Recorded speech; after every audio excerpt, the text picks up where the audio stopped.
A lot of guitarists love double stops, and I'm one of them. But if you've tried to figure out how to make double stops work, it's not that easy. You have to kind of fish around a bit. So let's take a look at a really simple problem that we all face when we're playing the guitar, and then see how if we can make double stops out of this, just as an exercise to see how we make our decisions. So what I'm talking about is just a nice simple run up or run down, say from a 1 chord to a 4 chord. If we do that in the cowboy end of the guitar, it's something like this. We can go back down. So we know how that works. Most of us have been doing that for a long time. What if we fancy it up a little bit? We can start with that same G chord, but now we're going to move the run up, run down to a different spot. There's our 4 chord, at least the lowest note of it. Then we're back down again. Not too bad, not too shabby. So we've taken a problem that looked unrelated to double stops, and we've kind of made it a double stop problem. So let's just make some double stops happen and see how this works out.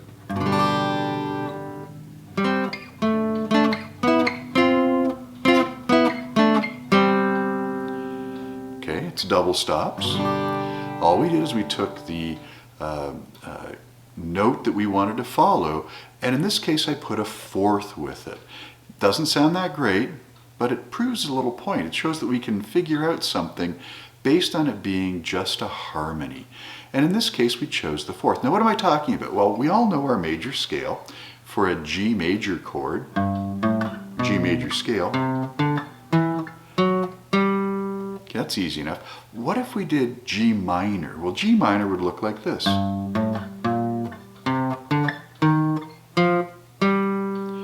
We don't care so much about major and minor for the sake of the G chord. We know G is our tonic, so it's going to be major in this case. But what we saw was in our major chord, the 3 became a flat 3. The 6 became a flat 6. And our 7 became a flat 7. But the 1, the 2, the 4, the 5, and if we want to be a little bit fancy, a note in between, which is a dissonant note, is basically still there. So we have basically the 1, the 2, the 4, and the 5, and I guess to be honest we have the repeat of the C again, or the G again, all in the same spot. So this is kind of interesting. What we realize is that the 4 doesn't change whether it's a major or a minor chord. And that's what let us do this little run.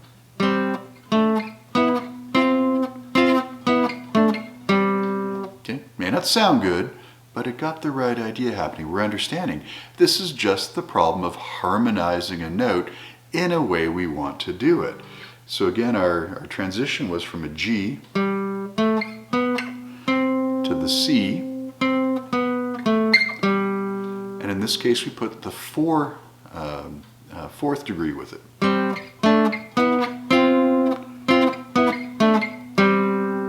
Pretty interesting. What if we said, let's use a different harmony? Let's use thirds. Oh wait, thirds, we have to remember if it's a minor, we're going to have to adjust. So if we start with our G, we go to the A, so we have to change our fingering just a little bit. Same for the B, and then we're at the C.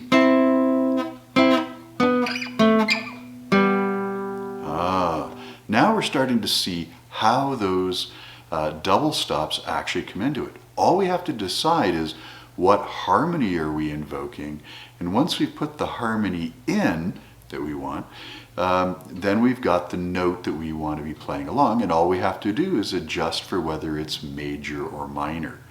Now, in many ways, this is really obvious, but it seems to get forgotten every so often when we're just jumping around to different double stops. And the main reason is a lot of the time we're using either a major scale, a major pentatonic, say, or a minor pentatonic in order to drive the double stops. Perfectly valid, works great, But at the end of the day, what we're asking ourselves kind of beforehand is, what harmony do we want? And the thirds, is a natural harmony to pick, but that's not to say there aren't others, and there's no real reason it has to be diatonic.